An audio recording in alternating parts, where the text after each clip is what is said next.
आयुर्वेद में हर एक चीज़ को बहुत ही बारीकी के साथ वर्णन किया गया है। पानी के बारे में भी आयुर्वेद की संहिताओं में बहुत ही विस्तृत वर्णन हमें मिलता है।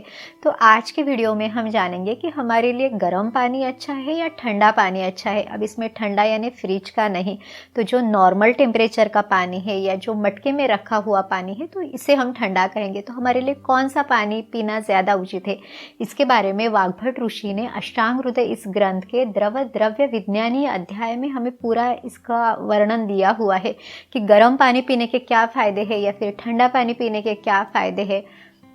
कौन सी अवस्था में या कौन सी बीमारियों में आपने किस तरह का पानी इस्तेमाल करना है, या फिर इसको बनाने की सही विधि यानी जो गर्म पानी है वो आपने किस तरह से बनाना है, उसके कौन से प्रकार है, या उसको कितने देर में आपने यूज़ करना है, या फिर आप गर्म पानी को और ज़्यादा औषधि कैसे बना सकते हैं। तो इसकी पूरी जानकारी हम इस वीडियो में लेंगे। पूरी जानकारी के लिए हमारे साथ बने रहिए। और अगर आप चैनल पर नए हैं, आपने चैनल को सब्सक्राइब नहीं किया है, तो आयुर्वेद की सही जानकारी के लिए चैनल को सब्सक्राइब भी ज़रूर कीजिए। नमस्ते, मैं हूँ डॉक्टर रूपाली जैन और आयुर्वेद फॉर एवरीवन में आपका स्वागत है।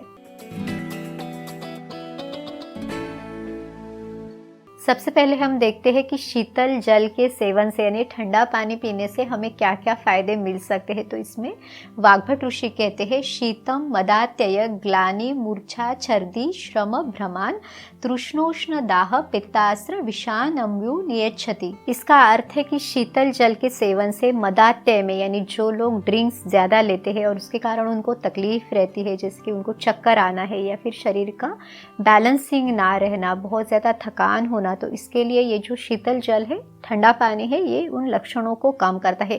साथ ही में जिन लोगों को जिनके शरीर में पित्त बढ़ा हुआ रहता है और उस पित्त के कारण जिनको चक्कर आती है या जिनको शरीर में बहुत ज़्यादा गर्मी लगती है, बार बार प्यास लगती है, गला सूखता है, या जिनको पसीना बहुत ज़्यादा आता है, तो इन लक्षणों को भी ये जो ठंडा पानी है ये कम करता है। पित्त से संबंधित सभी विकारों में ये फ़ायदेमंद है।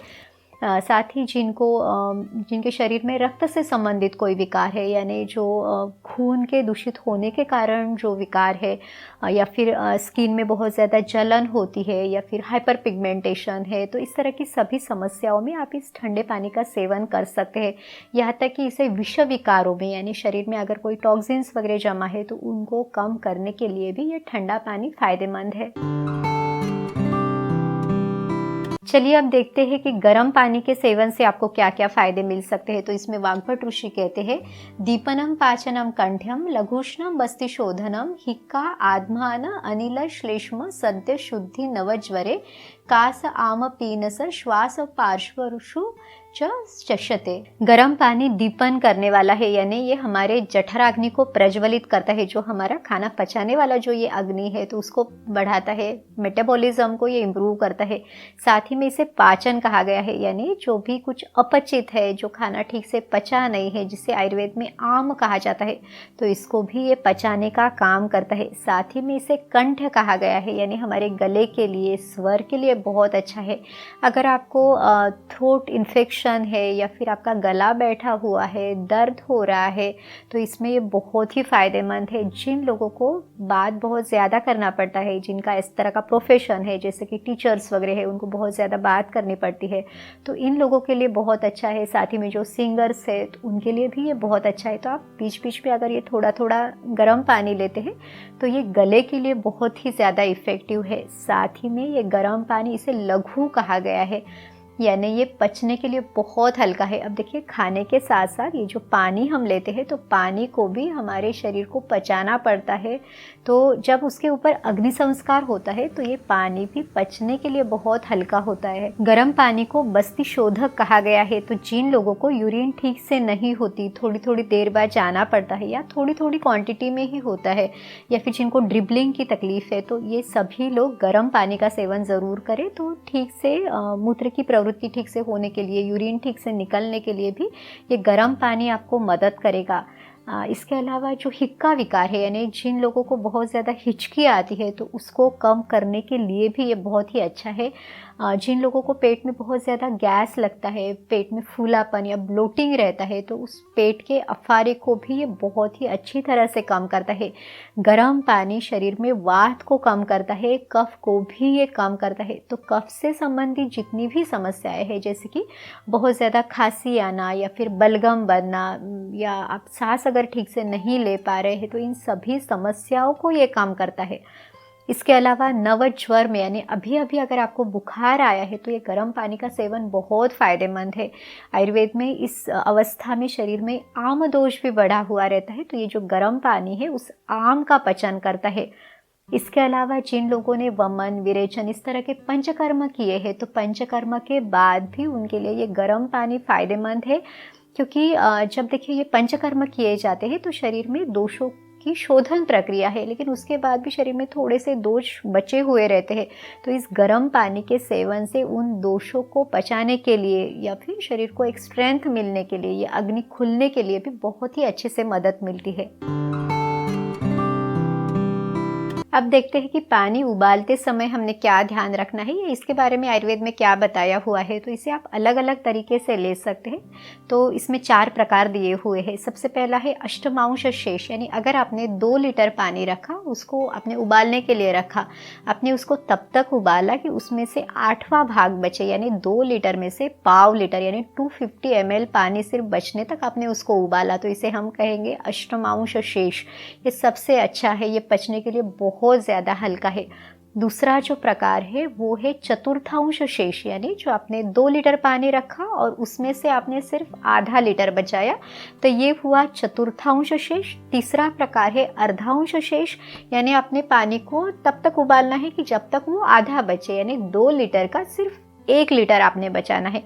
और जो चौथा प्रकार है वो है सिर्फ आपने उसको उबाल के लेना है, उबाल आने तक आपने उसको रखना है और बाद में आपने गैस बंद करना है। तो इस तरह से 4 प्रकार है। तो इसमें से सबसे पहला जो प्रकार है अष्टमांश शेष, वो बहुत ज़्यादा इफ़ेक्टिव है। लेकिन अगर आपके पास टाइम नहीं है तो सिर्फ पानी को उबाल के भी आप ले सकते हैं। इस पानी को आप उसके बाद छान के ले, इसे आप गुनगुना भी सेवन कर सकते हैं, या फिर उसको बाद में ठंडा होने के बाद भी आप इसे ले सकते हैं। लेकिन तब भी ये बहुत अच्छा है, क्योंकि जब इस पर अग्नि संस्कार होता है तो ये पचने के लिए बहुत हल्का होता है। सिर्फ एक ही चीज़ का आपने ध्यान रखना है कि जितनी आपकी प्यास है उतना ही पानी आपने लेना है, इसे आपने ज़बरदस्ती से नहीं लेना है। और साथ ही में जब भी पानी गर्म है तो उसमें कभी भी आपने शहद मिला के नहीं लेना है, क्योंकि कभी भी आप अगर शहद और गर्म पानी इस तरह से लेते हैं तो इसे आयुर्वेद में विरुद्ध आहार कहा गया है। पानी को उबालने के बाद जितना जल्दी आप उसका सेवन करेंगे उतना ज़्यादा अच्छा है। ज़्यादा से ज़्यादा आपने इसको 12 या 24 घंटे तक ही यूज़ करना है। अब देखिए, पानी उबालते समय भी आप इसमें कुछ ऐसी चीज़ें डाल सकते हैं जिससे ये और ज़्यादा फ़ायदेमंद हो। तो आपकी बीमारियों के अनुसार या ज़रूरत के अनुसार भी आप ये डिसाइड कर सकते हैं। जैसे अगर आपको बहुत ज़्यादा सर्दी खांसी है, या फिर बहुत ज़्यादा सांस लेने में दिक्कत हो रही है, बहुत ठंड लग रही है, तो पानी उबालते समय आप उसमें थोड़ी सी लौंग है या फिर काली मिर्च है, दालचीनी है, इनको डाल के इस पानी को उबाल सकते हैं। इसमें से एक एक चीज़ भी आप इसमें डाल सकते हैं। तो ये आपकी तकलीफ़ों को कम करने के लिए भी मदद करती है। किसी को अगर कृमि है यानी पेट में कीड़े हैं तो वो लोग इसमें विडंग डाल सकते हैं, या फिर किसी को वात के बढ़ने के कारण अगर कहीं दर्द हो रहा है तो पानी उबालते समय आप उसमें थोड़े से मेथी के बीज डाल सकते हैं। तो इन चीज़ों को डाल के हम इस पानी को और ज़्यादा औषधि बनाते हैं।